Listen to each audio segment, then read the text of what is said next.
hvala lepa za udeležbo. Pri Demokratski stranki se včeraj namerno nismo odzvali na sodbo arbitražnega sodišča, kjer je zdaj kompleksna in smo presodili, da ni smiselno skakati na prvo žogo in reagirati takoj, ampak je potrebno to kompleksno zadevo proučiti.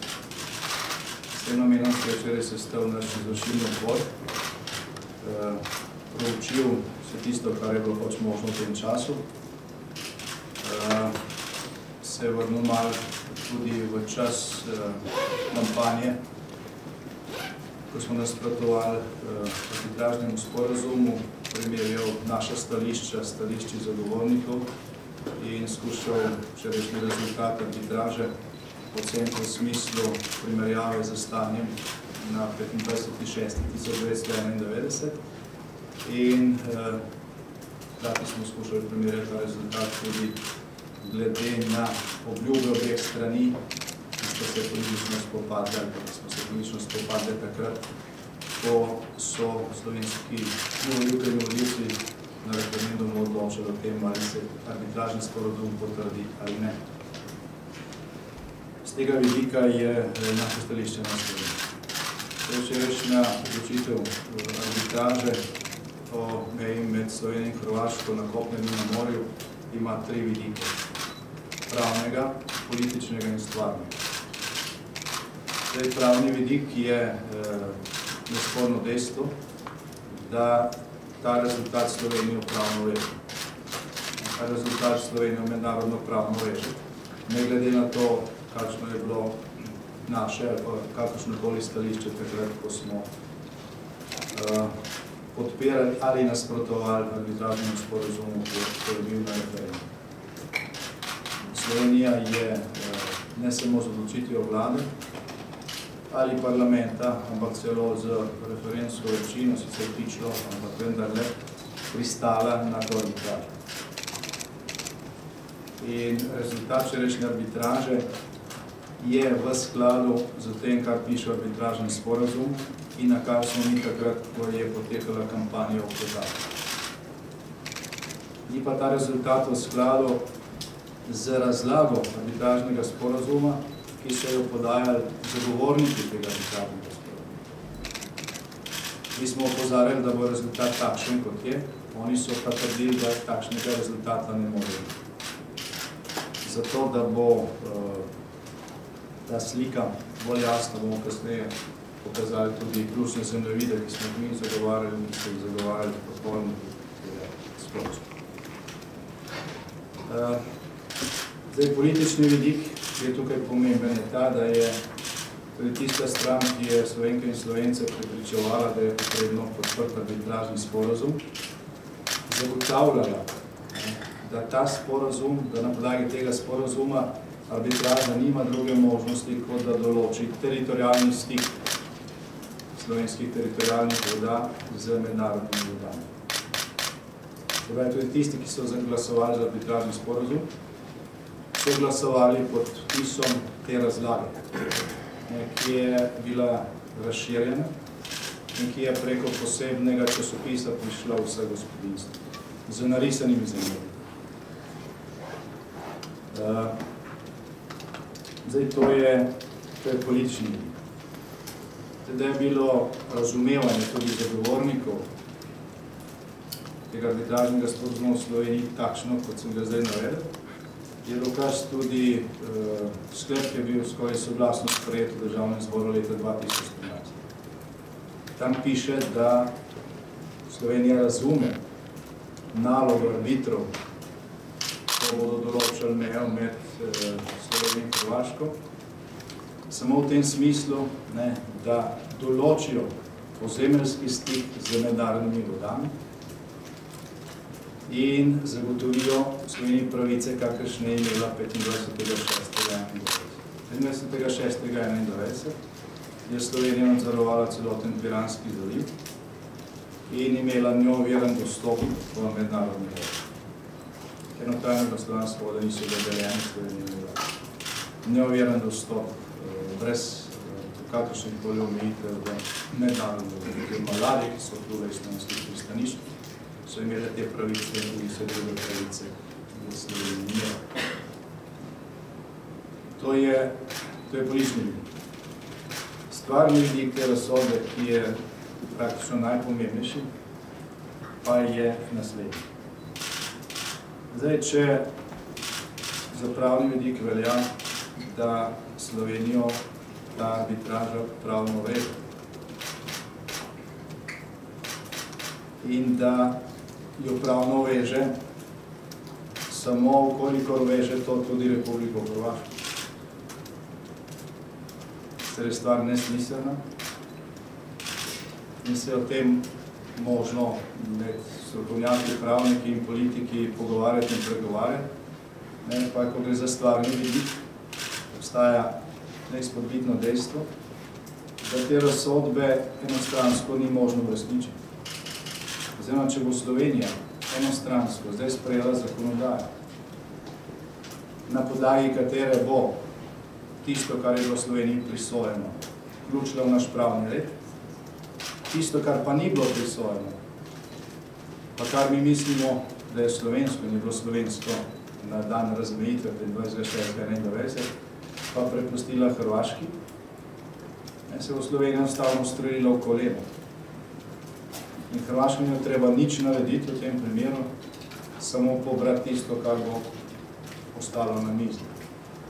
V konkretnem primeru, če bomo mi zdaj rekli, prebivalci teh vasi, teh hiš, teh zaselkov, ki po tej arbitraži pripadajo Sloveniji, so slovenski državljani, imajo vse pravice.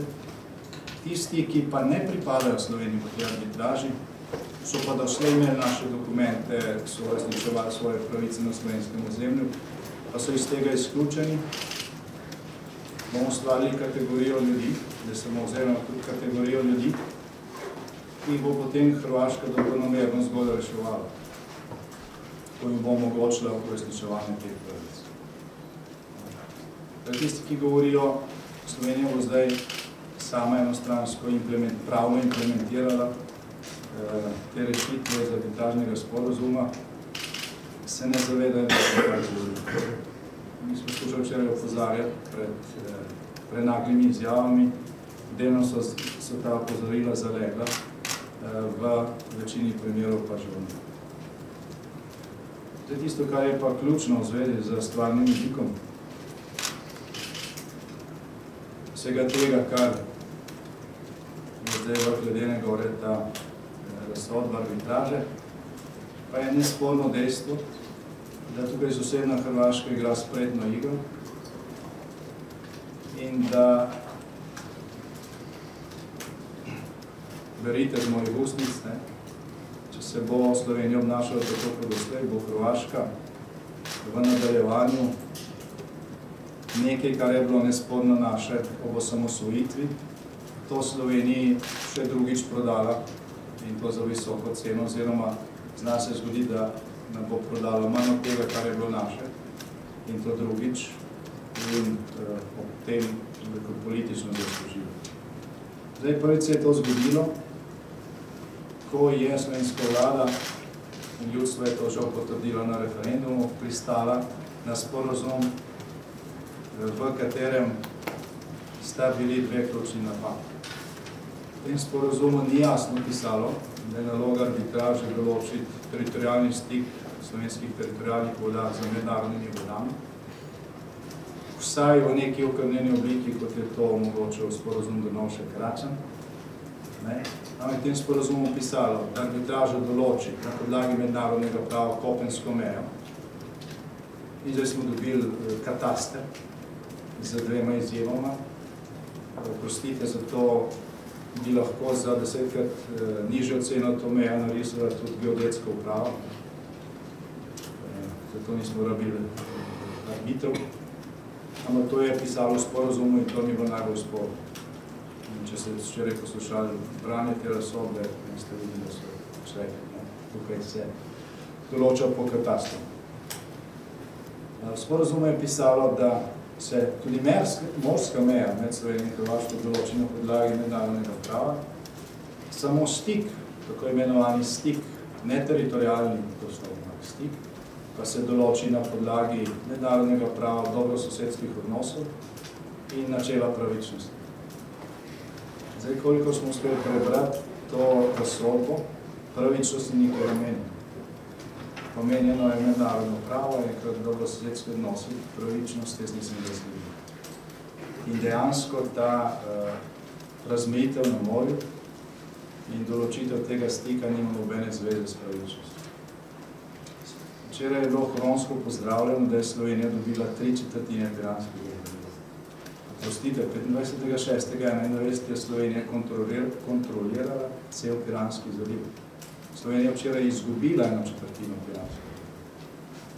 Res je, da ga od takrat naprej nismo večinoma nadzirali, delamo pa tudi.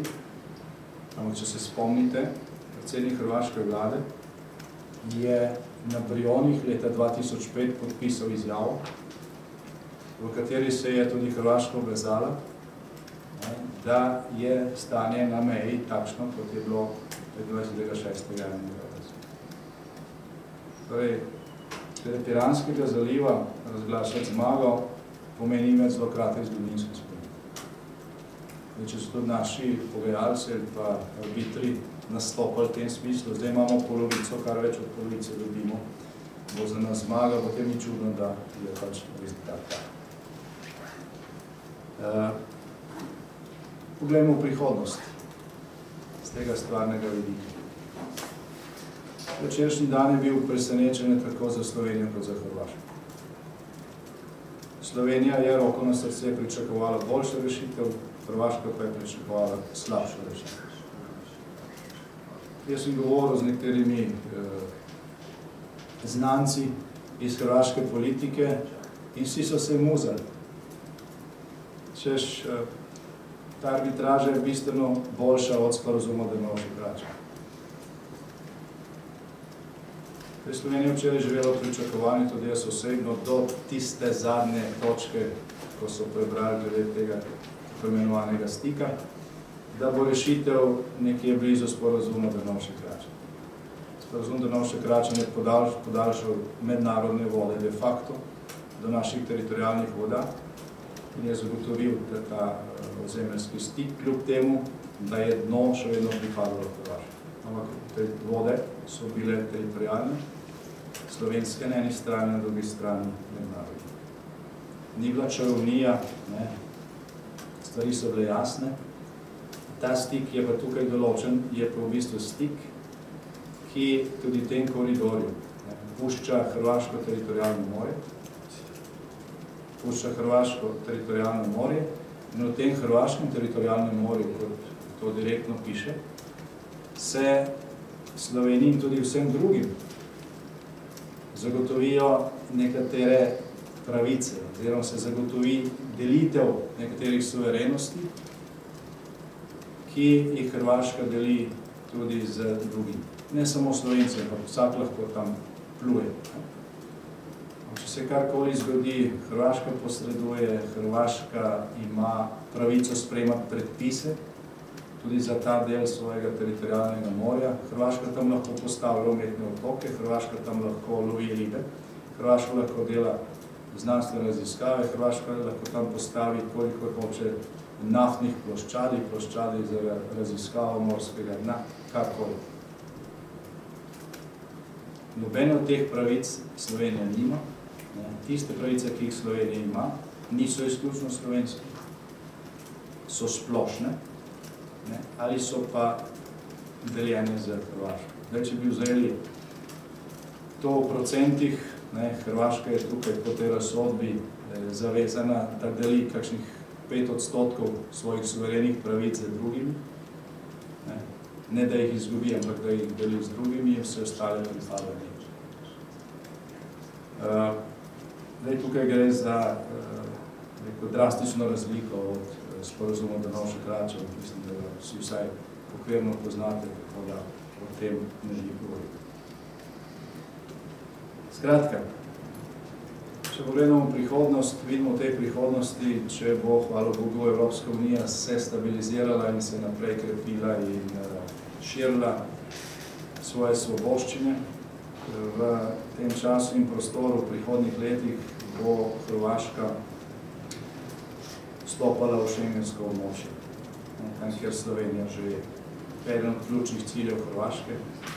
Nekaj dni nazaj so dobili dostop do šengenskega informacijskega sistema in naslednji korak je vstop v Schengen. Zelo težko neka država vstopi v šengensko območje, če nima urejenih temeljnih mejnih vprašanj za tistimi državami, ki so že v tem območju. Torej, takrat bo to vprašanje ponovno aktualno. Vprašanje, za katerega Hrvaška pravi, da pravzaprav včeraj ni obstajalo oziroma ni bilo nič drugačno zaradi te razsodbe, se bo tudi zaradi te razsodbe takrat ponovno pojavilo na njih. Zdaj lahko si predstavljate, kaj se bo dogajalo.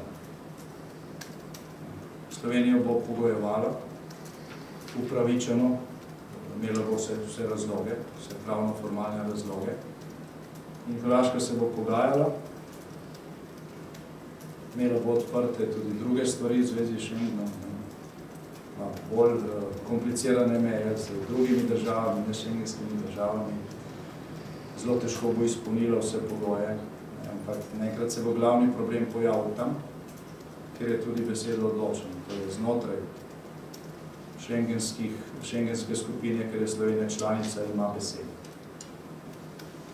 Takrat bo, trdno sem prepričan, vmes se je zgodilo še kaj drastičnega, upajmo, da ne, Hrvaška pristala na rešitev, kakršna je bila včeraj dosojena, vendar ne v obliki pristanka na sodbo arbitražnega sodišča, ker tega ne priznavajo, parlament njihove soglasno to sprejel in obstaja politično soglasje na Hrvaškem, 100%. Hrvaška ponuja nekaj, kar piše tudi v včerajšnji razsodbi, to pa je, da se to, kar je arbitraža določila, lahko kadarkoli dopolni ali pa spremeni z bilateralnim mednarodnim dogovorom. Predstavljate si situacijo, ko Hrvaška prinese na mizo bilateralni dogovor o določitvi meje, kjer bodo rešitve približno takšne, kot so bile včeraj izglasovane oziroma dosojene na arbitraži. Slovenija lahko to zavrne, potem ko so včeraj vsi ključni dejavniki, ljudje, ki predstavljajo formalno Slovenijo, to razglasili za nekaj dobrega. Ne. Ne bo mogla tega zavrniti. To bo trenutek, ko bo Hrvaška še drugič prodala Sloveniji manj, kar smo imeli 25.6. leta 1991. Torej, če je to storila takrat, ko so potrdili arbitražni sporazum. Arbitražni sporazum ni določal obveze, da se določi teritorialni stik. In ni določal, kar je bil naš ekspliciten pogoj za podporo, da arbitraža presodi preden Hrvaška vstopi v Evropsko unijo. Tisti trenutek, ko je naša vlada pristala na to, da bo rezultat arbitraže na mizi, potem, ko je Hrvaška že v Evropski uniji, bilo samo vprašanje časa, da se bo Hrvaška iz tega umaknila, ker so tako pametni, da znajo izračunati, da je v tem kontekstu in v dogajanju in načinu, kako se pelje evropska politika, isto stvar možno dvakrat podati. In so to naredili. Ali mi je nekdo na slovenski strani, ko je gospod Drenikov in gospoda Sekolca vključil v to skupino, tudi pomagal je tukaj manj pomembno. Strateška napaka je bila narejena takrat, ko se je pristalo na to, da bo rezultat arbitraže prišel v vsakem primeru po vstopu Hrvaške v Evropsko unijo. Si predstavljate situacijo, da Hrvaška se ni v Evropski uniji in da izstopi iz te arbitraže. Se ne morate predstavljati, ker takšne situacije enostavno ne vidim. Zdaj preden pogledamo te zemljevide, da boste stvari bolj konkretno razumeli, bi rekel še to, da Prvič, potem, ko je slovenska vlada v zadnjih mesecih investirala osrednji politični in diplomatski napor v to, da prepričuje naše partnerje in zaveznike v nujnost sprejetja in spoštovanja odločitve arbitraže, vlada včeraj de facto ni imela druge možnosti, kot da to sprejme. In da govori isto, kot je govorila prej. Jaz osebno sem trdno prepričan, da gospod Cerar in ostali vedo, vsaj okvirno, kakšen bo rezultat. Bil sem prepričan, govoril sem v mestu s hrvaškim predsednikom vlade in njihovi ministri. Bil sem prepričan, da tudi oni vedo in tudi oni so bili prepričani, da vedo. Oni so bili prepričani, da bo rezultati arbitraže sporazum Drnovšek-Račanska pomanjšal na tega. Tako da včerajšnji dan je bil presenečenje za oboje. Tukaj je bila spet storjena taktična napaka glede na vse izkušnje, ki jih imamo, tudi v pogajanju na Hrvaško, bi se morali nekaj naučiti. To zaklinjanje je bilo tako močno, da koraka nazaj praktično ni. Edini manevrski prostor, ki obstaja, je v tem, da Slovenija vsaj približno vidi, kaj sledi glede na ta stvarni vidik in da se skuša tukaj pametno obnašati in da se ne strelja še naprej povedano. Sicer se zna zgodi, da bo na koncu tisto, kar bo na mizi, še slabše od tega, kar je bilo včeraj, presojeno. Tisti, ki bodo pa na neki točki, nekega dne, ko bo šlo za to, gre Hrvaško v Schengen ali ne, medijirali, bodo pa rekli, se vi ste tako kričali, kako je ta rešitev za vas dobra, mogoče bi pa vendarle naredili tukaj kakšen odpustek Hrvaške, da bodo tudi oni to lahko sprejeli. Ko gre za takšne stvari, je zelo pomembno, da se vidi nekaj dni ali nekaj korakov.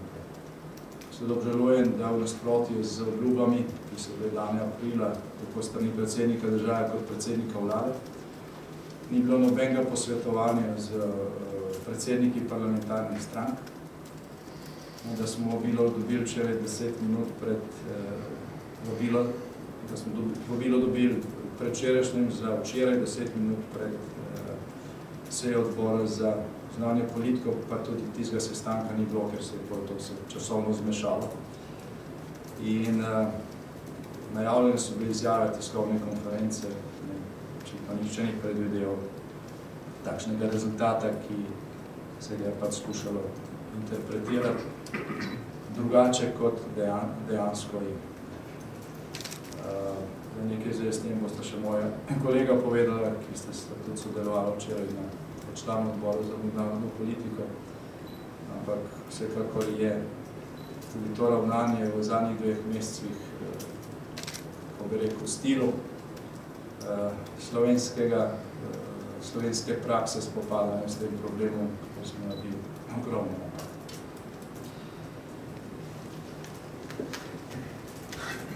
To, česar nihče včeraj ni eksplicitno in jasno povedal, je meja na morju.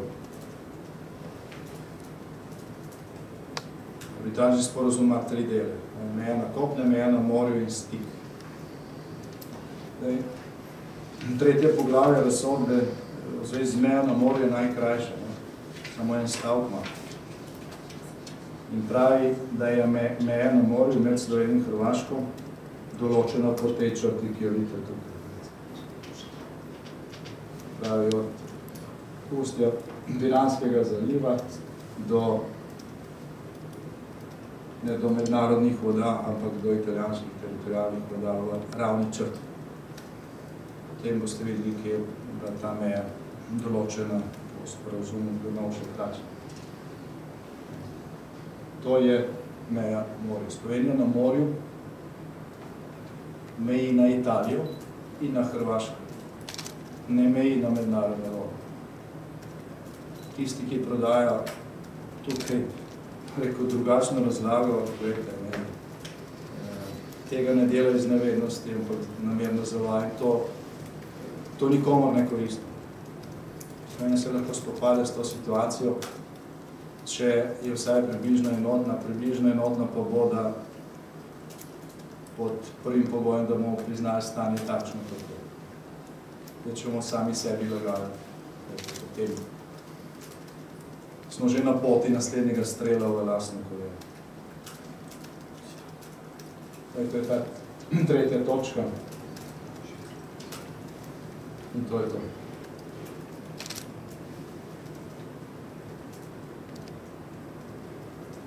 Tukaj je meja na morju. Se pravi, glede na stanje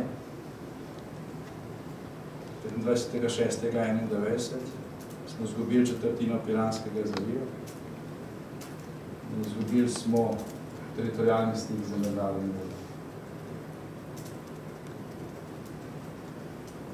To je zemljevid, ki so ga slovenske volivke in volivci dobili v reklamni brošuri,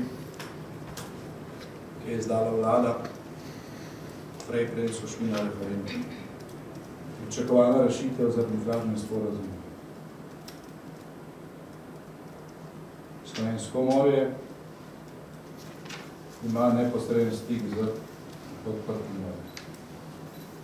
To je pač rešitev podobna tisti iz sporazuma Drnovšek Krač. To je bilo obljubljeno tistim, ki so glasovali za ta sporazum. Na desni strani imate pa zemljevid, ki prikazuje, kaj smo včeraj dobili. Tisti, ki trdijo, to je eno in isto, vejte, no, ima Slovence za bedak. Jaz to želim.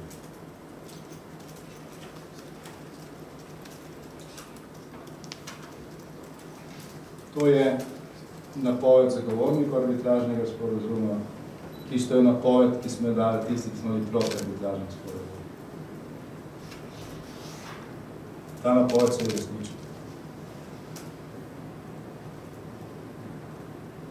Nismo dobili teritorialnega dostopa, ampak smo dobili komunikacijski prehod, ki mu lahko rečete stik, lahko mu rečete par ostik. Ampak to ni to. To ni to, kar je Slovenija imela 25.6.91 in to ni to, kar je obljubila tista stran, ki je ljudi pozivala, ne glasuje za arbitražni sporazum.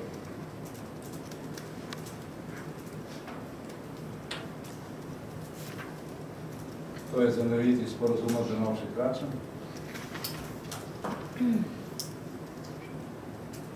Isto je rezultat včerajšnje arbitraže. Sporazum Drnovšek Krač je pač podaljšal mednarodne vode do naših teritorialnih voda.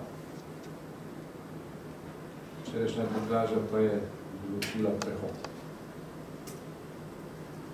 In to prehod, ki je po definiciji v tej razsodbi slabši, kot je tako imenovani kondominij v mednarodnem pravu. V mnogih vidikih slabši. Mene čudi, da noben strokovnjak za mednarodno pravo včeraj ni bil poklican nikamor. Bili so poklicani tisti, ki so sodelovali pri tem, ki so bili plačani za pogajanja, mislijo, da tisti sami sebe kritizirajo. Se slišal nobenih daljših izjav, verjetno niso niti povabili ljudi, ki so takrat argumentirano opozarjali, kaj se bo zgodilo z takšnim arbitražnim sporazumom. Da potegnem črto, včerajšnji rezultat arbitraže je v skladu z sporazumom, v skladu z razlago sporazuma, kot smo imeli tisti, ki smo v nasprotovali. In kot je razlago vsakega, ki logično te stvari prebere, je pa v temeljnem nasprotju z obljubami, ki so jih dajali tisti, ki so arbitražni sporazum. Zdaj, kljub temu pa še enkrat ponavljam tisto, kar sem delal tudi takrat, ko je bil ta arbitražni sporazum izglasovan. Slovensko ljudstvo se je odločilo z minimalno večino, potrdilo ta arbitražni sporazum, zato ta arbitražni sporazum pravno Slovenijo veže. danes ne ta nekaka druga slovenska vlada, v tem smislu ne more reči, da to Slovenijo pravno ne reči. Hkrati je pa to dejstvo v nasprotju z sklepom, ki ga je sprejel parlament, in to skoraj soglasno leta 2013, ko je šlo za trenutek, ko je Hrvaška dejansko vstopila v Evropsko unijo in prednjo Slovenija ratificirala ta pridružitveni sporazum. Torej imamo tukaj pravni, politični in stvarni vidik. Glede pravnega in političnega so stvari mimo. Kar se tiče stvarnega, pa tukaj je manevrski prostor, ampak samo po dvema pogojama. Prvič, da bomo resnico priznali, da bomo sodbo brali takšno, kot je, ne pa takšno, kot bi si jo želel, tudi jaz. In drugič, da napak, ki so se delale v preteklosti, ne ponavljamo tudi v naslednjih letih, ki bodo vključni. Kajti še enkrat, te razsodbe se enostransko ne da realizirati. Slovenija se lahko priznava in spoštuje in tako naprej. Naslednji koraki so lahko vezani izključno na implementacijo, kjer tako ali drugače sodeluje tudi druga stran. Kdaj bo ta pripravljena sodelovati in po takšnimi pogoji, pa sem povedal prej. In če se to ne bo resnično, mi je zelo vesel, se pa bojim, da se bo. Hvala.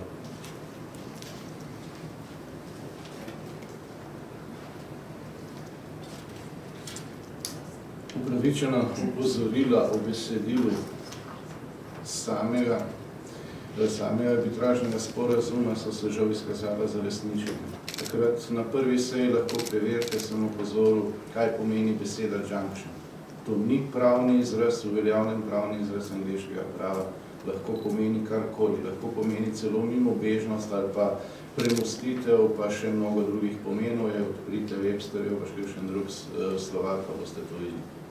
Žal se je to vse takrat preslišalo in danes lahko ugotovimo samo to, ker niso upoštevali načela pravičnosti, pa je zapisano v arbitražnem sporazumu, arbitri niso dobro opravili svojega dela.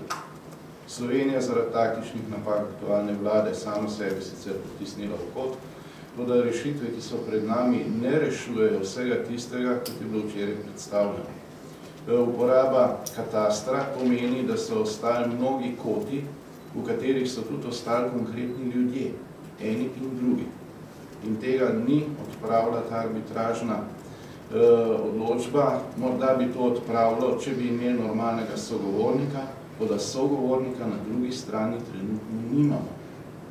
Hrvati pravijo, da to zanje ne velja. To se pravi, vsako enostransko uveljavljanje te pogodbe lahko povzroči dodatne težave v življenju ljudi, ne pa da jih razrešuje. Še večji problem je pa seveda vprašanje pomorstva. Nekoč so nekateri pravni strokovnjaki z gospod Škrkovo na čelu zapisali v en slovenski zakon, da je Slovenija prikrajšana država, sami sebi. No, zdaj so točno isti strokovnjaki to za visoko plačilo tudi dosegli. Kajti tisti, ki so pri tem sodelovali, so pač za izid soodgovorni. Če ostane ob morebitnem enostranskem uveljavljanju taka rešitev, kot je zdaj, to pomeni, da je Slovenija prvič v zgodovini dejansko prikrajšana država, da nima neposrednega, torej teritorialnega stika z odprtim morjem. Kaj to pomeni? Upam, da je jasno vsem. To pomeni, da ravno na tisti najbolj osnovni strateški točki je spodletelo vse na celi črti. Ali bo to odpravilo konflikte na morju, kot je bilo včeraj rečeno? Jaz osebno mislim, da ne. Spet smo na tistem, vsako enostransko uveljavljanje bo seveda povzročilo samo posledice, ki bodo takšni in drugačni. Dobili bomo neko permanentno cono potencialnih konfliktov, kar ni dobro. Spet bi se dalo marsikaj urediti, če bi imeli na drugi strani ustreznega sogovornika. Pa ga ne bomo imeli. To se pravi, vse, kar se je do zdaj zamudilo in strateško z napakami zapravilo in te napake se vlečejo zelo dolgo časa, bi se dalo popraviti še vedno z ustreznim pristopom, da oprostite ta vlada in ti ljudje, ki so tukaj sodelovali, pač tega zagotovo ne bodo storili. O tem ste se lahko pripričali sami včeraj, govorili so nekateri strokovnjaki, gospa 77.800 evrov, toliko je namreč zaslužila pri arbitraži, govorila je gospa 300.000 evrov, toliko je govorila kot strokovnjakinja, toliko je dobila kot strokovnjakinja pri arbitraži in tako naprej. In dokler bodo taki ljudje dajali tudi navodila in ocene za naprej in hkrati slavili to kot svojo osebno zmago, vseh zanje, glede na količino prejetega denarja, to najbolj res je zmaga, se seveda stvari ne bodo premaknile v pravo smer. Slovenija je zdaj v poziciji, ko je treba reševati stvari zaradi ljudi, zaradi interesov Slovenije, da treba jih bo reševati drugače, postopno, premišljeno, enotno, vendar na drug način, kot so to počele dosedanje, predvsem žal leve vlade, na čelu zadnjo, ki je zavozila še tisto, kar prej še ni šlo narobe.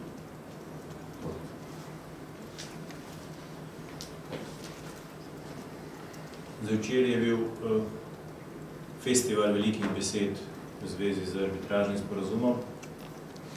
In sicer tistih, ki so svojo politično kariero gradili na arbitražnem sporazumu, tistih, ki so dobro zaslužili z arbitražnim sporazumom in tistih, ki so v implementaciji arbitražnega sporazuma, ne vedoč kakšen je, našli neko zgodbo o uspehu v zaključku svojega mandata.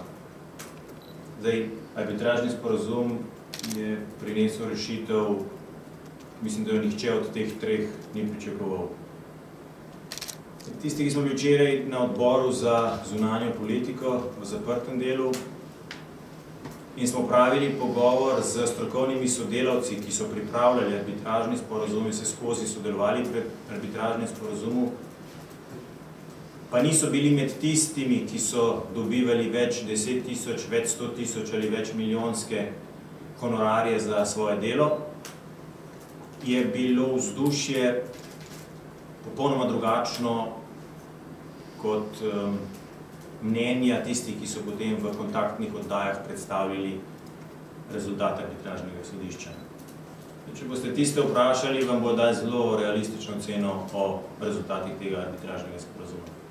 Mislim, da je tisto razpravo treba opraviti tudi na javnem delu, da bo javnost dejansko seznanjena z rezultati arbitražnega sporazuma. Kajti šele potem, ko se vidi primerjava uspešnih zahtev Republike Hrvaške in neuspešnih zahtev Republike Slovenije, bo dejansko podana slika uspeha tega arbitražnega sporazuma ob zavedanju, da Hrvaška več kot leto in pol sploh ni sodelovala z arbitražnim sporazumom. Torej sploh ni zagovarjala svojih stališč, medtem ko je Slovenija vse skozi mogočno zagovarjala to stališče. Bi se postavil še pri tem zemljevidu. Ta zemljevid je v letaku, ki smo ga vsi državljanki in državljani dobili v svoje nabiralnike v času kampanje za arbitražni sporazum. Tu je predstavljen pričakovana rešitev arbitražnega sporazuma, kjer se odprto morje priključi slovenskemu morju, slovenskemu teritorialnemu morju. To je bil en od pomembnejših argumentov zagovornikov za in tudi najbolj prepričljivih vizualnih rešitev, ki je volivce v tistem majhnem odstotku očitno prepričala, da so glasovali za ta sporazum. V tem letaku je tudi mnenje profesorice Mirjam Škrk, tiste, ki je dobila 300.000 evrov za svetovanje in sodelovanje pri pripravi tega arbitražnega sporazuma. Včeraj je v Odmevih dejala, da smo s tem arbitražnim sporazumom dobili vse, kar smo si želeli oziroma kar smo pričakovali. Če je to res, potem so tisti, ki so pripravili arbitražni sporazum, zavajali vlado, ko so predstavljali na zaprtih sejah vlade potek pogajanj oziroma delo arbitražnega sodišča in vse, ki so prejeli ta letak. Kajti, če ta ista oseba najprej pripravila takšen zemljevid, potem pa po razglasitvi arbitražnega sodišča rekla, da je ta zemljevid vse, kar so si nekdaj želeli, oziroma vse, kar so pričakovali, potem ravno ta diskrepanca priča o tem, da je v bistvu javnost bila napačno obveščena in zavedena v času referendumske kampanje. Zavajanje volivcev v času referendumske kampanje pa po moje eno največjih grehov, ki si jih lahko odgovorna politika privošči. In v tem pogledu mislim, da bo v tej prvi fazi, ko je treba slediti, oziroma ko se išče neko stališče slovenske politike napram arbitražnem sodišču, oziroma odločitvi arbitražnega sodišča, nujno morala slediti tudi neka faza ugotavljanja odgovornosti. Torej tista faza, ki v slovenskem javnem, v velikem delu tudi političnem prostoru vse prevečkrat umanjka. V tem pogledu mislim, da bo odločitev arbitražnega sodišča kar še nekaj časa figovala prah. Še enkrat pa mislim, da je ključno tudi z vidika vseh tistih, ki jih je arbitražno odločitev prizadela, da javnosti ne lijemo čistega vina v odločitvi tega arbitražnega sodišča in da se v bistvu odgovorno lotimo seciranja realnega rezultata tega odločitve tega arbitražnega tribunala brez nepotrebnih velikih besed, ki sledijo te ali oni politiki oziroma interesom te ali one politike. To je to. Iz tega včeraj nisem videl, nisem spremljal vseh medijev, ampak nisem videl nikjer, da bi kdo imel rezultat s temi obljubami, ki so bile dane vsem slovenskim državljankam in državljanom in ki so zagotovo prevesili rezultat referenduma za arbitražni sporazum. Za so glasovali ljudje, ki so verjeli, da se bo to uresničilo. Torej, zelo zanimive izjave. Verjamem, da je kdo spravil to doma, ker ste si dobili pa mogoče bilo kaj narediti. To je dan želite, da ste današnjo proučili. So kako vprašanje? Ja, gospod Janša, ali ste ali boste, glede na vse, kar ste zdaj razložili podrobno tukaj, zagovarjali potem stališče, da je bolj smiselno odstopati od takšne arbitraže, dovzeti proti enake stališče, ne enako, ampak iz teh razlogov vse stran od arbitraže. Pravno takšnega stališča ni možno zauzeti. To sem jaz na začetku jasno povedal. To smo povedali isti dan, ko je bil arbitražni sporazum potrjen na referendum. Zaradi tega tudi govorimo, da imamo pravni, politični in stvarni vidik. In da je edini manevrski prostor, na podlagi katerega lahko Slovenija izboljša situacijo ali pa je vsaj ne poslabša, ker stvari peljejo poslabšanje situacije, ta stvarni vidik, ker se je potrebno realno obnašati. Če me razumete, ampak stvari se ne bodo dogajale samo danes in jutri, dogajale se bodo tudi v prihodnosti. Kako potem po vaše implementirati to razsodbo? Rekli ste brez enostranskih potez, kakšna bi bila po vaše najboljša rešitev potem to? Bom jaz odgovoril s vprašanjem. Kako vi mislite, da se da to enostransko implementirati? Jaz nisem še nobenega slišal, ki bi znal to razložiti. Jaz mislim, da se ne da brez tega, da se ponovno ustrelimo v koleno. Potem ne naredimo nič. Lahko gremo od točke do točke. Če Slovenija zdaj obljublja, da v 6 mesecih, tako kot je rok nekako določen v tem sporazumu, sprejela vso zakonodajo, ki bo zadevala konkretne ljudi, potem bo ob uveljavitvi te zakonodaje enostransko izgubila del ozemlja in del ljudi. In Hrvaška ne treba nič narediti. Ne treba niti pristati na ta sporazum, niti omogočiti vsaj tega stika. niti skočiti sama sebe v besedo, ker bo to vse Slovenija za njih naredila. Mislim, da se razumemo. Kdo bi po vašem mnenju moral prevzeti odgovornost, oziroma na kakšen način bi moral prevzeti odgovornost za rezultat arbitraže? Ali bo se zahtevalo?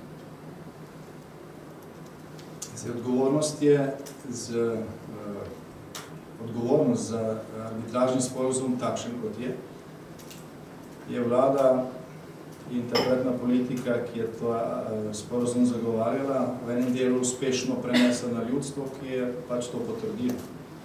Z tega vidika, ko se pogovarjaš z sogovorniki v tujini, vsi opozarjajo na to, Slovenija je ta sporozum potrdila na referendum z najvišjo stopnjo ljudske legitimnosti v skladu za slovensko ustavo, kar obstaja.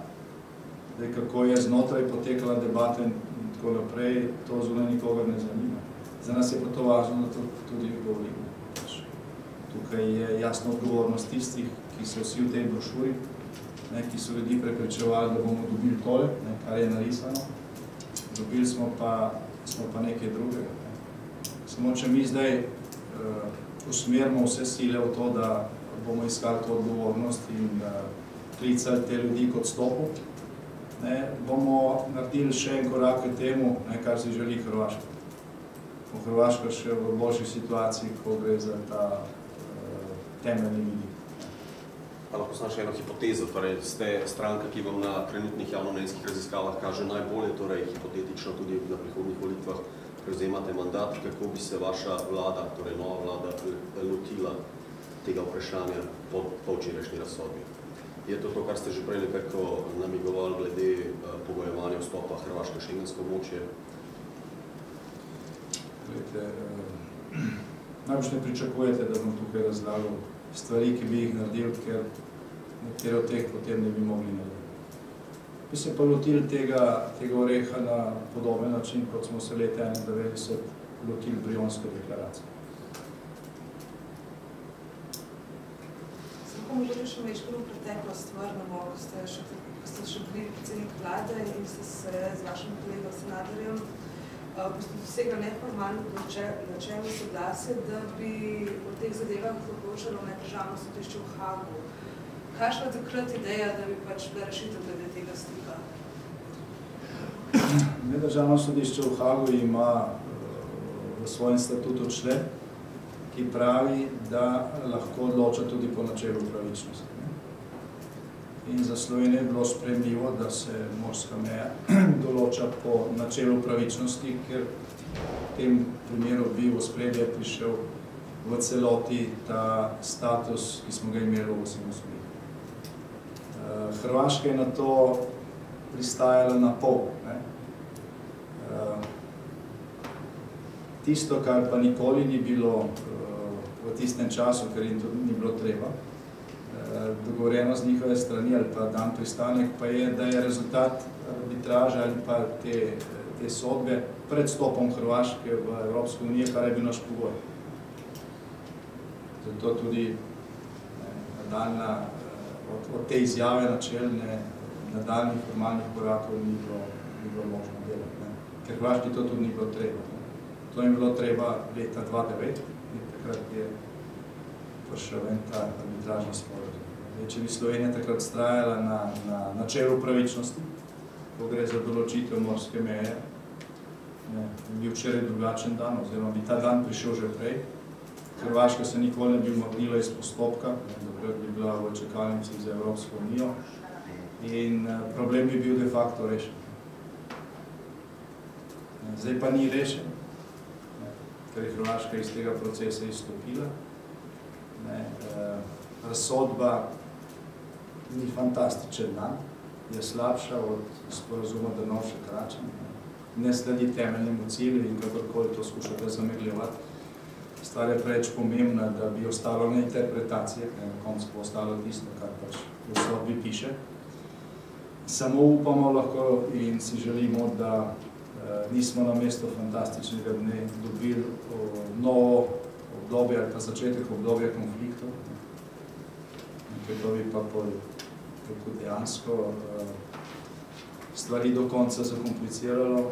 Mislim pa jaz osebno, da bo Hrvaška storila vse, da se tem konfliktom izogne, ker ve, da prihaja čas, ko bo to rešitev lahko Sloveniji že drugič prodala, še drugič prodala. Tako da z tega vidika, bom rekel, v tej sivi zgodbi ali pa sivi zgradbi je nekaj svetlih žarkov. Eno teh žarkov je po mojem mnenju upravičeno sklepanje, da do kakih večjih konfliktov ne bo prišlo, razen če bo Slovenija tukaj ravnala na način, da bo skušala neke zadeve uresničiti ne glede na okoliščino. Lahko tudi Hrvaška to stori, žal moram reči, da po tem, kar imamo izkušnje z njo, jih ne bi podcenjeval dovolj to, da bodo to uslugali. Tudi včerajšnje reakcije so bile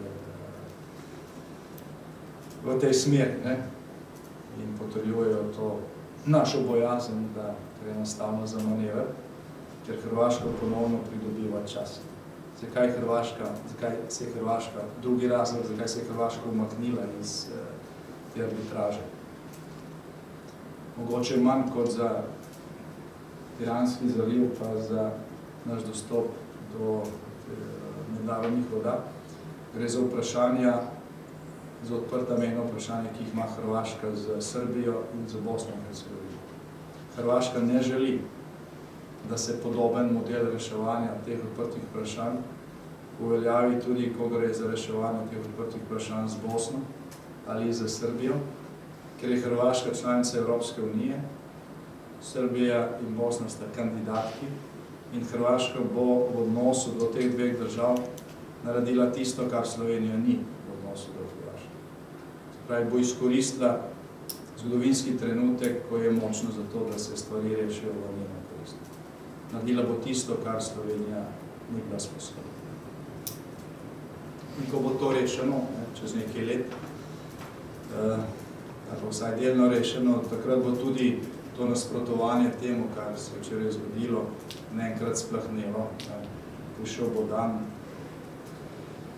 če bo šle stvari tako naprej, kot so šle doslej, ko bo nekaj podobnega, kar je včeraj prišlo iz Haga, prišlo iz Zagreba, ampak bo zapakirano v obliki predloga bilateralnega sporazuma.